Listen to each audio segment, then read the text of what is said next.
नमस्कार. पशुपालक आणि शेतकरी मित्रांनो, आमच्या डॉक्टर वेटमालयच्या यूट्यूब चॅनलमध्ये स्वागत आहे. पशुप्रजननाशी संबंधित दुसरी योजना आपण आता पाहणार आहोत. 100% अनुदानावर सेक्स सॉर्टेड सिमेंटचा पुरवठा करणे. सेक्स सॉर्टेड सिमेंट म्हणजे मित्रांनो, अशी विहिरीमात्रा की ज्यामधून आपल्या गाईला किंवा म्हशीला मादी होण्याचं जे प्रमाण असते ते जास्त असते, म्हणजे 90% वर अंदाजे. तर मित्रांनो, यामध्ये लाभाचे स्वरूप असे आहे की 100% अनुदानावर आपल्याला सेक्स सॉर्टेड सिमेंटच्या हरित मात्राचा पुरवठा केला जाणार आहे. त्यामध्ये लाभार्थी कोणत्याही प्रवर्गातील असू शकतात मित्रांनो. सर्व लाभार्थ्यांसाठी ही योजना आहे. हिची पात्रता अशी आहे मित्रांनो, जे भारत पशुधन पोर्टल आहे, जे की NDLM, यावर तुमच्या गायीची किंवा म्हशीची नोंद हवी आहे आणि पशुपालकांची पण नोंद हवी आहे. आणि जर आपण गोशाळा असाल, आपल्या गोशाळेतील जनावरांसाठी आपल्याला हरितमात्रा हव्या असतील, तर आपल्या गोशाळेची पण या पोर्टलवर नोंद असणे आवश्यक आहे.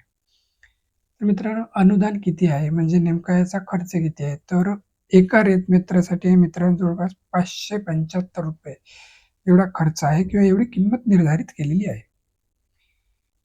यासाठी या योजनेमध्ये मित्रांनो अनुदान हे जे आहे ते 100% अनुदान आहे. परंतु यात एक अशी अट आहे की कृत्रिम रेतनाचा जो खर्च आहे, जो सेवा शुल्क आहे, तो मात्र आपल्याला द्यावा लागेल, जो की सध्या ₹50 आहे. यासाठी आवश्यक कागदपत्र काय आहेत मित्रांनो, किंवा डॉक्युमेंट्स काय लागणार आहेत? तर तुमच्याकडे तुमच्या स्वतःच्या मालकीची गाय, म्हैस असल्याबद्दलचे जे तुमच्या दवाखान्याच्या कार्यक्षेत्रातील स्थानिक पशुवैद्यकीय अधिकारी असतील, त्यांचे प्रमाणपत्र.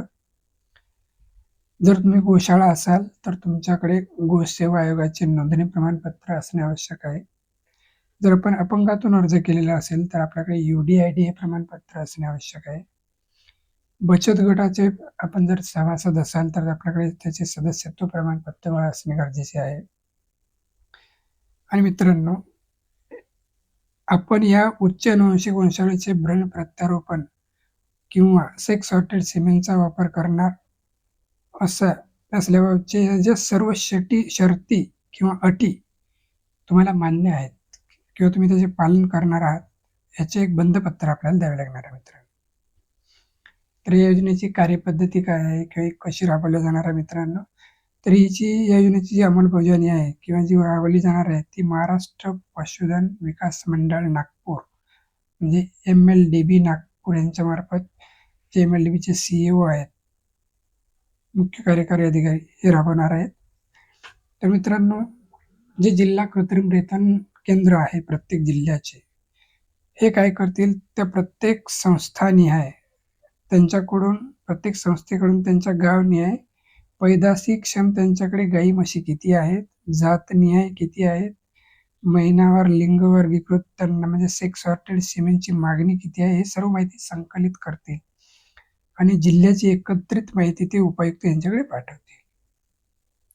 नंतर संबंधित जिल्ह्याचे मुख्य कार्यकारी अधिकारी म्हणजे CEO हे काय करतील, पशुसंवर्धन उपायुक्त त्यांच्या जिल्ह्यातील जेवढीही संख्या आहे पशुप्रजननक्षम गाई म्हशीची, प्रतिवर्ष होणारी कृत्रिम रेतने आणि सेक्स सॉर्टेड सिमेंटचा पुरवठा, या सर्व खरेदीसाठी जो आवश्यक निधी आहे, तो जिल्हा नियोजन समितीकडे मागणी करतील, म्हणजे DPC कडे मागणी करतील.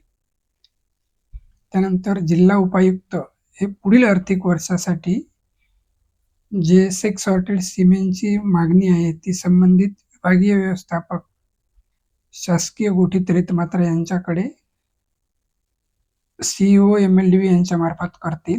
ती मागणी त्यांनी दरवर्षी फेब्रुवारी महिन्यापर्यंत नोंदवावी, अशी कार्यपद्धती आहे. आणि संबंधित जे व्यवस्थापक असतील किंवा आहेत गोठीत, शासकीय गोठीत रेतमात्रा निर्मिती केंद्र, यांनी ती माहिती तपासणे आणि त्याची खातरजमा करणे ही त्यांची जबाबदारी आहे. MLDBचे CEO आहेत, हे विविध कार्यपद्धती पार पाडून सेक्स सॉर्टेड सिमेंट उपलब्ध करून देतील. त्यानंतर जे पशुवैद्यकीय चिकित्सालय आहेत, त्यांना दरमहा मागणीनुसार रेतमात्रा पुरवठा करणे हे जिल्हा कृत्रिम रेतनाकडून त्यांना नियमित पुरवठा करणे हे त्यांची जबाबदारी राहील.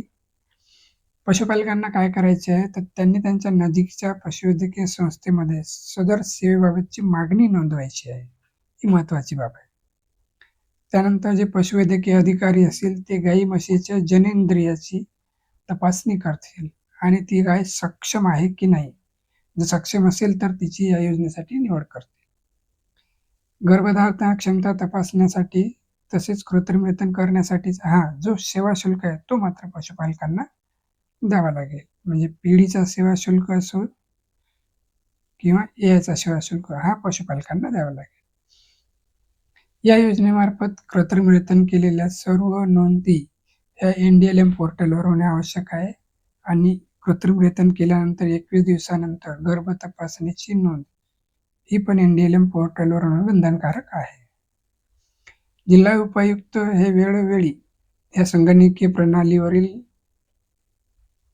नोंदीच्या खात्या जमा करतील आणि नंतरच संबंधित संस्थेला पुढच्या रीतपत्राचा पुरवठा करतील याची दक्षता घेणे हे त्यांचं काम आहे. आणि सर्व पशुवैद्यकीय दवाखान्यांमध्ये वापरलेल्या ह्या सेक्स सॉर्टेड सिमेन याची वेगळी कृत्रिम नोंदवही ठेवणे गरजेचे आहे आणि या सदर नोंदवहीस SSS म्हणजे सेक्स सॉर्टेड सिमेन असे चिन्हांकित करणे गरजेचे आहे. तर मित्रांनो, ही होती आपल्या सेक्स सॉर्टेड सिमेन या महाराष्ट्र शासनाच्या योजनेसंदर्भातली माहिती. धन्यवाद मित्र.